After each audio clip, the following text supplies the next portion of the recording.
اور قرآن مجید کے 2 شعبے ہیں، ان شعبوں کو ایک دوسرے کے لیے معاون ہونا چاہیے، نہ کہ ایک دوسرے کے لیے پریشانی، اذیت، دکھ کا سبب۔ کتابوں والے کتابیں رکھتے ہیں اپنی مرضی سے، اب مثلا یہ ساری دیوار کے کتابیں ہیں، اور کتابوں کے اندر جو اتنا تپائیوں کے اوپر جو کتابیں رکھتے ہیں ان کے اوپر بھی کوئی ترتیب نہیں ہے، اس میں بھی ایک ترتیب ہے، یاد رکھنی چاہیے۔ قرآن مجید ہے یا تفسیر ہے وہ سب سے اوپر ہو، اس کے بعد حدیث کی کتاب ہو، اس کے بعد فقہ کی کتاب ہو، اس کے بعد صرف نحو کی کتاب ہو، اس کے بعد منطق کی کتاب ہو یا کوئی اردو کی جیسے عام کتاب ہے، یعنی سب سے نیچے وہ کتاب ہو جو سب سے گھٹیا درجے کی ہے، کم درجے کی ہے، سب سے اوپر وہ کتاب ہو جو سب سے افضل اور اعلیٰ درجے کی ہے۔ اب یہ آداب میں سے ہے، جو بچہ ان ادبوں کا لحاظ رکھتا ہے اللہ اس کو علم نافع عطا فرماتے ہیں، اور جو اس کا لحاظ نہیں رکھتا بس کتاب ہے پھینک دو، رکھ دو، ڈال دو، پھر بیچارے کو علم تو مل جاتا ہے، کیلو کال تو آ جاتی ہے، لیکن نفع والا علم نہیں ملتا، سنت کا رنگ نصیب نہیں ہوتا۔ اس لیے کتاب کو اس طریقے سے رکھا کریں، ایک تو دیکھنے والا دیکھ کے خوش ہو جائے، وہ سمجھے کسی منتظم نے کتاب رکھی ہے، کتاب سے محبت کرنے والے نے کتاب رکھی ہے، ایسا نو کتاب کو اپنے سے دور کرنے والے نے کتاب رکھی ہے۔ تپائی کے اوپر کتابیں سلیقے سے رکھی ہوں، ادب سے رکھی ہوں، بڑے طریقے سے نظم سے رکھی ہوں، دیکھنے والے کے دل سے دعا نکلے، اور پھر اس ترتیب سے جو میں نے ادب بتلایا ہے، اوپر نیچے کتابیں رکھنے میں بھی ادب کا لحاظ ہو۔ ہمارے شاہ صاحب رحمہ اللہ کا واقعہ ہے غالباً یا کسی اور کا بزرگ کا، کہ وہ تپائی کے اوپر خیال نہیں آیا، قرآن مجید نیچے رہ گیا، کوئی اور کتاب اوپر آ گئی، چلے گئے گھر، بستر میں سوئے ہیں، اب چین ہی نہ آئے، سکون ہی نہ آئے، نیند ہی نہ آئے، عجیب سا جیسے مچھلی پانی کے بحر تڑپ رہی ہو، یہ کیفیت، بہت پریشان۔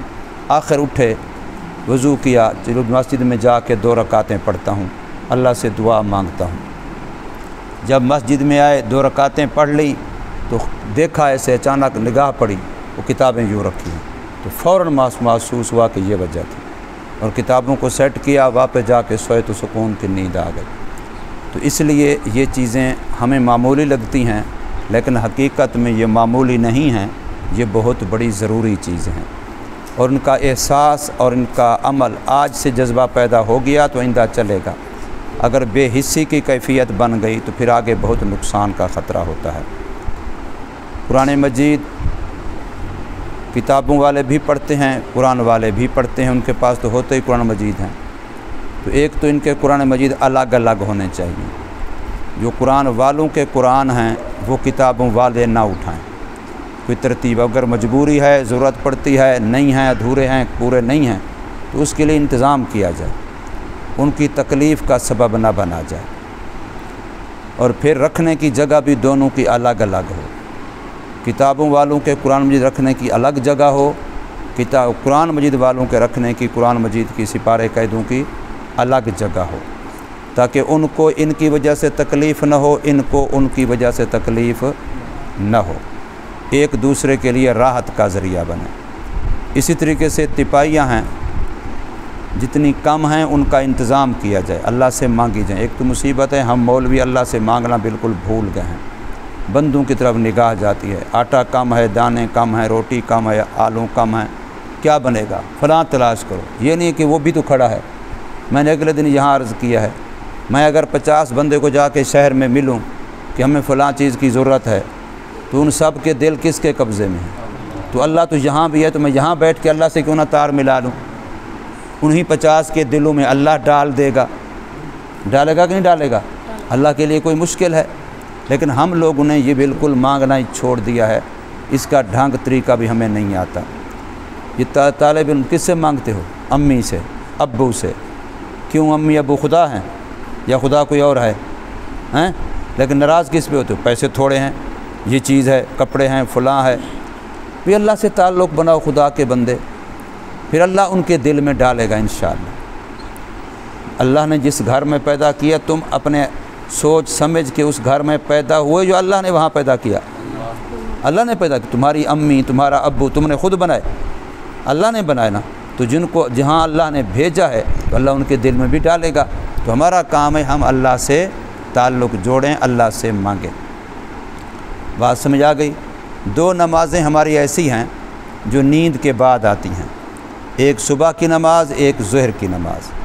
ان دو نمازوں میں ہم نے اپنے نفس سے مقابلہ کرنا ہوتا ہے، جہاد کرنا۔ حدیث پڑھے نا، المجاہد من جاہد نفسہ، مجاہد بڑا وہی ہے، کامل مجاہد وہی ہے جو اپنے نفس سے جہاد، اپنے آپ سے جہاد کرتا ہے، اپنی ذات سے جہاد کرتا ہے۔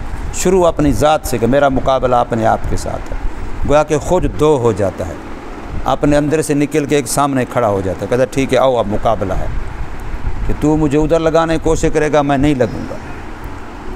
المجاہد، کیونکہ جہاد مجاہد باب مفعلہ ہے، باب مفعلہ میں خاصہ مشترک ہے، دو ہوں گے تب باب مفعلہ بنے گا، ایک سے باب مفعلہ بنتا ہی نہیں ہے۔ وہ اس کو مارے، وہ اس کو مارے، تب مضاربہ بنے گا۔ وہ میرا حساب لے، میں اس کا حساب لوں، پھر محاسبہ بنے گا، سمجھے؟ تو مجاہدہ یہ بنے گا کہ وہ میرے سے اور میں اس سے آپس میں ٹکرائیں، پھر مجاہدہ بنے گا۔ تو اس کے لیے دو کیسے بنیں گے؟ اپنے اندر سے اپنے نفس کو نکال کے اپنے سامنے کھڑا کرو، اب جوان کا بیٹا آپ میرے سے مقابلہ کر، تو بڑا شیطان کا چتونگڑا بنا پھرتا ہے، تو میں بھی رحمان والا ہوں، اب مقابلہ ہے۔ پھر اس کو لتاڑو، پھر اس نفس کو روندو، پھر اس کی خواہشات کو توڑو اور مارو، یوں تم مجاہد بنو گے، سمجھے؟ تو ان دو نمازوں میں ہم نے جہاد کرنا ہے کہ دونوں نمازوں میں اتنا پہلے وضو کر کے آپ مسجد میں پہنچیں کہ آپ آرام سے سکون سے سنتیں پڑھنے کے بعد انتظار میں ہوں کہ اب اقامت ہوگی، نماز کھڑی ہوگی تو میں جماعت میں شامل ہوں گا۔ بڑے دکھ کی بات ہے کہ محلے سے لوگ دکان چھوڑ کے آ جائیں، کاروبار چھوڑ کے آ جائیں، گھر سے اٹھ کے آ جائیں، اور ہم مدرسے میں رہنے والے ظہر کے وقت سنتیں چھوڑے کھڑے ہوں، ہماری تکبیر اولیٰ چھوٹ گئی ہو، ہماری پہلی رکعت رہ گئی ہو۔ اتنا دکھ ہوتا ہے، یقین کہ آپ اندازہ نہیں لگا سکتے کہ دیکھنے والے کو کتنا دل میں دکھ ہوتا ہے۔ اسی طریقے سے صبح کی نماز ہو، بار بار بچہ بھیجے جائے، وہ فلاں نہیں آیا، فلاں نہیں آیا، اور آگے سے پھر بچہ بتاتا ہے میں وہاں جاتا ہوں، تاکہ غصہ کرتے ہیں، جا دفعے ہو جا، ایک دفعہ تو نے کہہ دیا بس کافی ہے، بار بار ہمارے پیچھے پڑا ہوا ہے۔ ہم کوئی چھوٹے بچے ہیں، ہمیں پتہ نہیں ہے نماز کا؟ نہیں جی، تم بڑے بچے ہو، ہم تو تمہیں بڑا بنانے کی کوشش کریں نا، ہم تو چاہتے ہیں کہ تم چھوٹوں کو اٹھاؤ۔ حق تو یہ تھا کہ تم بڑے ہو، تم بڑے بنتے، قیادت کرتے، آگے ہوتے، بچے تمہارے پیچھے ہوتے، لیکن یہ افسوس کی بات ہے کہ اٹھانے والا ان بیچاروں کو پہلے اٹھا دیتا ہے، یہ بیچارے پہلے اٹھ کے صفوں میں بیٹھے ہوتے ہیں، وہ صوفی صاحبان، حاجی صاحبان، نمازی صاحبان، انہوں نے وہاں سے تشریف لانا ہوتا ہے، تو یہ بات اچھی نہیں ہے۔ تو ان دو نمازوں میں آپ نے ہمت کرنی، ٹھیک ہے نا؟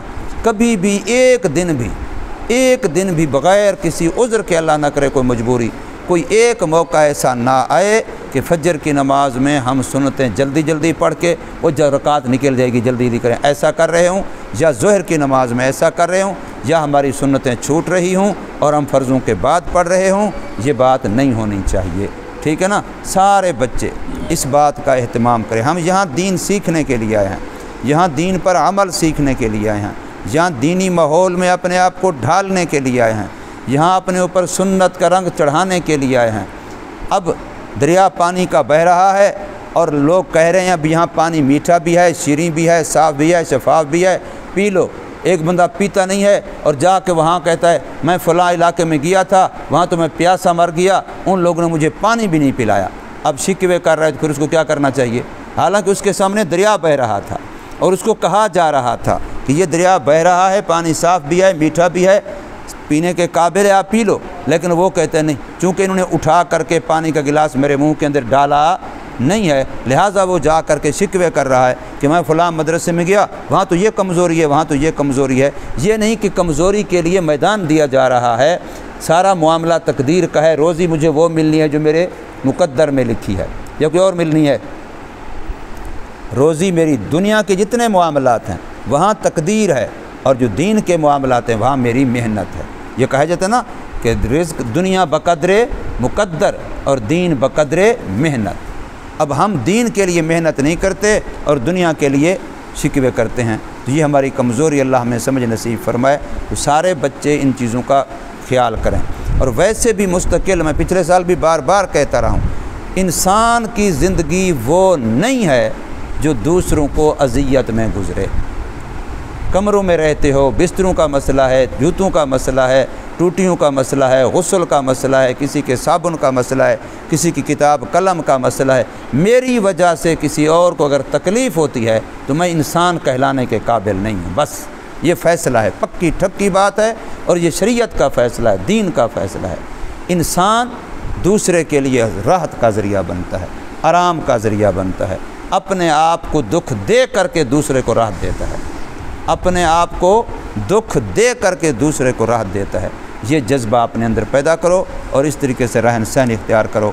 اللہ تبارک و تعالی ہمیں سمجھ نصیب فرمائے، عمل کی توفیق دے۔